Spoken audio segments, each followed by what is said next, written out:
हम ये जानते हैं कि लाइट एक सरफेस पर इंसिडेंट होने के बाद रिफ्लेक्शन के लॉज का पालन करती है। लाइट वेव्स की तरह ही साउंड वेव्स भी सॉलिड सरफेस से रिफ्लेक्ट होती हैं। ये भी रिफ्लेक्शन के लॉज का पालन करती हैं। चलिए इस लॉ को देखते हैं। अब मान लीजिए एक सोर्स है जो साउंड एमिट कर रही है और मान लीजिए साउंड की एक वेव सरफेस के इस पॉइंट से टकराती है। चलिए इस सरफेस पर नॉर्मल ड्रॉ करते हैं। एक लाइन जो सरफेस को इंसिडेंस के पॉइंट पर परपेंडिकुलर होती है उसे नॉर्मल कहते हैं। अब ये वेव सरफेस से रिफ्लेक्ट होगी।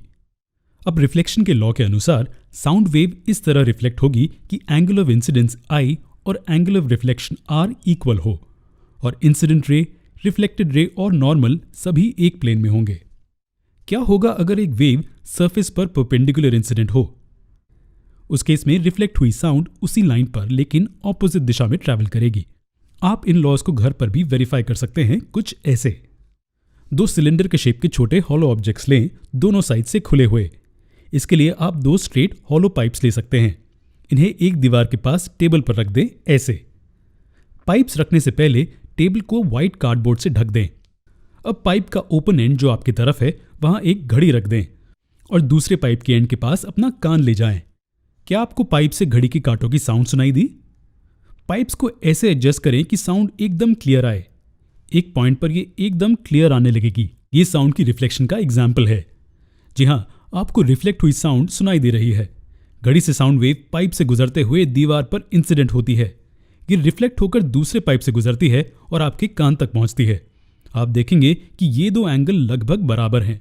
अगर हम ह्यूमन एरर्स को नजरअंदाज करें तो angle of incidence angle of reflection के बराबर होगा। रिफ्लेक्ट हुई साउंड का एक और एग्जाम्पल है एको, यानी कि गूंज। एको क्या होती है? एक ही साउंड जब बार बार रिपीट होती है उसे एको कहते हैं। हमें एको कहाँ सुनाई देती है? ये ज्यादातर खाली जगहों पर सुनाई देती है जिसकी कम से कम एक तरफ पर एक टॉल सरफेस हो।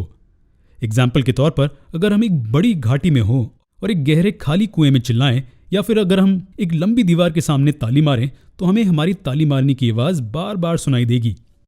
ऐसा क्यों होता है? हमारी ताली की आवाज सभी दिशाओं में ट्रैवल करती है। जब ये किसी ऑब्स्टिकल से टकराती है तो ये रिफ्लेक्ट हो जाती है। ये रिफ्लेक्ट हुई साउंड वेव्स हमारी तरफ ट्रैवल करती हैं और हमें हमारी ताली की धीमी आवाज बार बार सुनाई देती है। लेकिन रुकिए, क्या इसके लिए कोई कंडीशंस होती हैं या हमें हर बार एको सुनाई देगी? जी हाँ, इसके लिए कुछ कंडीशंस होती हैं। एको आसपास के टेम्परेचर पर निर्भर करती है और आपके और रिफ्लेक्शन के पॉइंट के बीच की दूरी पर भी। चलिए एक एग्जाम्पल देखते हैं। मान लेते हैं कि आसपास का टेम्परेचर लगभग 22 डिग्री सेल्सियस है। इस टेम्परेचर पर एको सुनने के लिए आपको और दीवार के बीच की दूरी कम से कम 17.2 मीटर्स होनी चाहिए। अगर ये दूरी 17.2 मीटर्स या उससे ज्यादा होगी तभी एको सुनाई देगी। लेकिन ऐसा क्यों होता है? क्या होगा अगर टेम्परेचर 22 डिग्री सेल्सियस से कम हो तो? क्या टेम्परेचर और डिस्टेंस के अलावा भी कोई कंडीशन होती है? हम इन सवालों के जवाब अगले वीडियो में देंगे।